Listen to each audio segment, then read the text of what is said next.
नमस्कार बच्चों, आज हम स्टार्ट कर रहे हैं बेटा प्रश्नावली 3.4 का क्वेश्चन नंबर 1। हम लोग क्वेश्चन नंबर 7 प्रश्न 7 तक कर चुके थे बेटा। प्रश्न 8 स्टार्ट कर रहे हैं। कल हम लोगों ने प्रश्न 7 तक कर चुके थे कल तक वीडियोस में, और आज हम प्रश्न 8 कर रहे हैं। आपका प्रश्न 8 क्या है बेटा, सबसे पहले उसे रीड कर लो आप लोग। प्रश्न 8 है आपका, दो क्रमागत विषम संख्याओं का योग 4 से विभाज्य होता है। क्रमागत मतलब जो कि लगातार होती है, ठीक है। विषम संख्याएं हैं वो बेटा। क्वेश्चन फिर से देख लो, दो क्रमागत विषम संख्याएं, क्रमागत मतलब कंसेक्यूटिव नंबर्स लगातार, और वो विषम होने चाहिए, लगातार नंबर हो विषम हो, का योग कितना है 4 से विभाजित हो। कुछ उदाहरण देकर इस कथन का सत्यापन करना है। आपको क्या करना है, कुछ उदाहरण लेने हैं, एग्जाम्पल्स लेने हैं और फिर बताना है कि क्या ये सही है। तो हम 2 एग्जाम्पल यहाँ कर लेते हैं और बाकी 2 आप होमवर्क में करोगे, ठीक है। कोई भी 2 एग्जाम्पल अदर लेके आप लोग होमवर्क में करेंगे। प्रश्न 8 बेटा,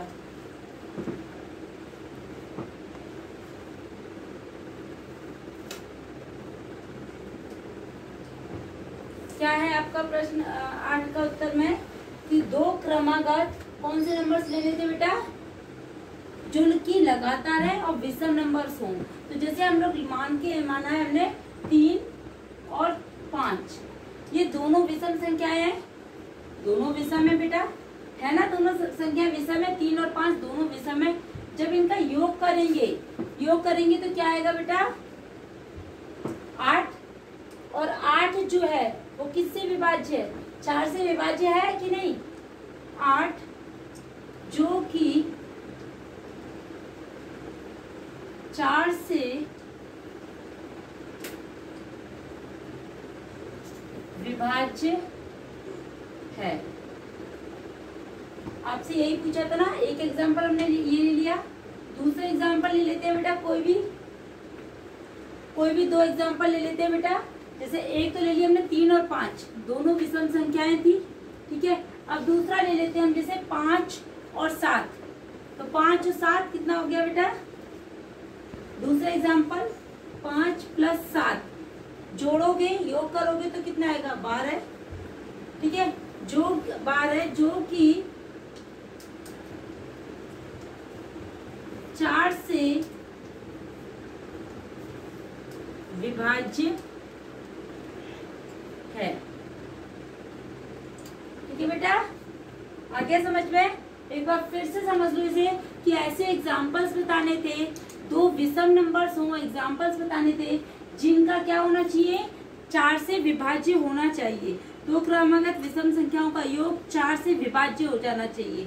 उदाहरण दे दिए, दोनों समझा दिए, ठीक है। नेक्स्ट आपका प्रश्न है, निम्न में से किन व्यंजकों से अभाज्य गुणनखंड किए गए हैं। आपको बेटा व्यंजक दे रखे हैं, व्यंजकों के गुणनखंड दे रखे हैं। प्रश्न 9 बेटा, पहला जो नंबर दे रखा है आपको बेटा वो दे रखा है 24 के इन्होंने गुणनखंड किए हुए हैं 2, 3, 4। दूसरा नंबर दे रखा है बेटा 56 की कौन कौन सी दे रखी है इसमें, 1, 7, 2, 2 और 2, ठीक है। सी वाला दे रखा है बेटा इसमें 70 की क्या क्या दे रखी है बेटा 2, 5 और 7। और डी आपको दे रखा है 54 की दे रखी है उसमें 2 × 3 × 9। फिर से समझ लो, यहाँ क्वेश्चन कह रहा है कि 4 नंबर आपको गिवन है, 24 के दे रखे गुणनखंड 2 × 3 × 4, 56 के 1 × 7 × 2 × 2 × 2, 70 के बेटा 2 × 5 × 7, ठीक है। 54 के 2 × 3 × 9, ठीक है। अब इन चारों में से ऐसे कौन से नंबर्स हैं जिनका प्राइम गुणनखंड दे रखा है, मतलब प्राइम फैक्टर्स दे रखी है। निम्न में से किन व्यंजकों में अभाज्य मतलब प्राइम नंबर्स का गुणनखंड किए गए हैं। तो बेटा यहाँ देख लो 2, 3 प्राइम नंबर है, बट 4 आपका प्राइम नंबर अभाज्य नंबर नहीं है। ये कौन सा है, भाज्य है 4। तो ये तो नहीं है, इधर देखो 1 7 2 2 2, ये सभी नंबर कैसे हैं आपके, ये प्राइम नंबर है। कोई भी ऐसा नंबर है जिसमें कि आपका अभाज्य नहीं हो, भाज्य हो, नहीं है ना, सारे नंबर अभाज्य संख्याएं हैं। तो एक तो ये वाला बेटा, और एक ही देखो 70 के 2 5 7, ये भी सारे अभाज्य नंबर हैं। आपके 2 3 9 में 9 बेटा अभाज्य नहीं है, 9 आपका भाज्य है। तो यहाँ पे कौन कौन से हैं, बी और सी ऐसे हैं जिनका अभाज्य गुणनखंड दिया हुआ है। ठीक है, लिख दो इसमें बी और सी, कौन कौन से हैं, बी एंड सी। ओके, लिख दोगे आप लोग। नेक्स्ट क्वेश्चन है बेटा आपका, बिना भाग किए ज्ञात कीजिए कि क्या 25110 बिना भाग किए ज्ञात कीजिए कि क्या 251 10 संख्या 45 से विभाज्य है। मतलब पूरी जो संख्या दे रखी है वो क्या दे रखी है बेटा, 25110 क्या है संख्या आपकी, 100 1000 मतलब 25,110 जो संख्या गिवन है वो 45 से विभाज्य है। तो 45 के फैक्टर्स देख लो एक बार। सबसे पहले आप क्या करोगे, 45 के गुणनखंड 5 और 9 है ना, 45 के गुणनखंड निकाल लेंगे। सबसे पहले हम क्या निकालेंगे बेटा इसमें, 45 के गुणनखंड। प्रश्न 10 ही है ना बेटा आपका, यस प्रश्न 10। आपको एक संख्या दे रखी है, संख्या है 25110, ठीक है, 25110 संख्या है आपकी 45। तो पहले क्या करेंगे हम, 45 के गुणनखंड, 45 की जब गुणनखंड करेंगे आप तो क्या आएंगे बेटा, 5 और 9 का भी हम 3 गुणा 3 कर सकते हैं बेटा। ठीक है, बट यहाँ हमने 5 और 9 इसलिए किया है कि अब 45 से सिंपली देख लेंगे कि जो 25110 है वो 5 से जाएगा, 5 से तो चला जाएगा। क्यों, क्योंकि इकाई की संख्या हमारी 0 है। जब भी इकाई की संख्या 0 या 5 होती है तो क्या होता है, वो 5 से विभाज्य हो जाता है। ठीक है, अब 25110 संख्या 5 से विभाज्य है।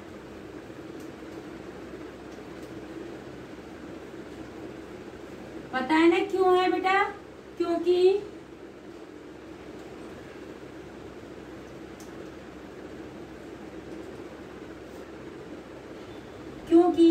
इकाई की संख्या, क्योंकि इसके इकाई के स्थान पर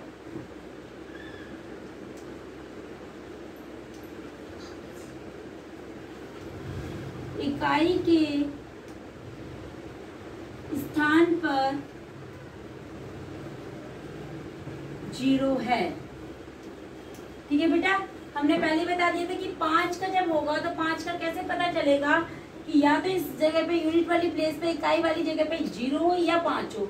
अगर 0 या 5 इन दोनों में से कोई भी एक संख्या होगी तो वो जो नंबर होगा, वो जो संख्या होगी वो 5 से विभाज्य हो जाएगा। ठीक है, आ गया समझ में बेटा, 25110 संख्या 5 से विभाज्य है क्योंकि इसकी इकाई के स्थान पर 0 है। अब देखेंगे क्या ये 9 से भी विभाज्य है। अगर ये 9 से विभाज्य होगी, मतलब देख लेते बेटा, 2 + 5 +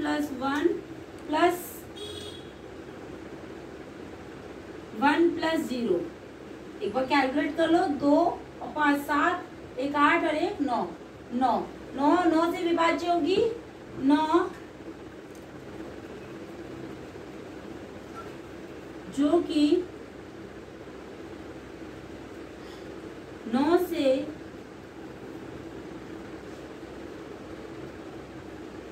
विभाज्य होगी, इसलिए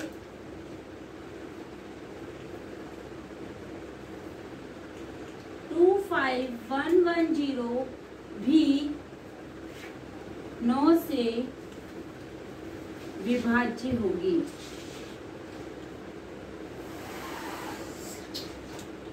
ओके बेटा, आ गया समझ में। जब ये 5 से विभाज्य पता चल गया, अब 9 से भी पता चल गया हमें ये 9 से भी विभाज्य होगी। तो अब आपका प्रश्न क्या कह रहा था, प्रश्न कह रहा था सहभाज्य संख्या दी हुई संख्या में 5 और 9 से विभाज्यता की जांच कीजिए। तो 5 और 9 की दोनों की आ गई बेटा इसमें, तो क्या हुआ, अतः ये संख्या 5 गुणा 9 मतलब 45 से भी विभाज्य होगी। अतः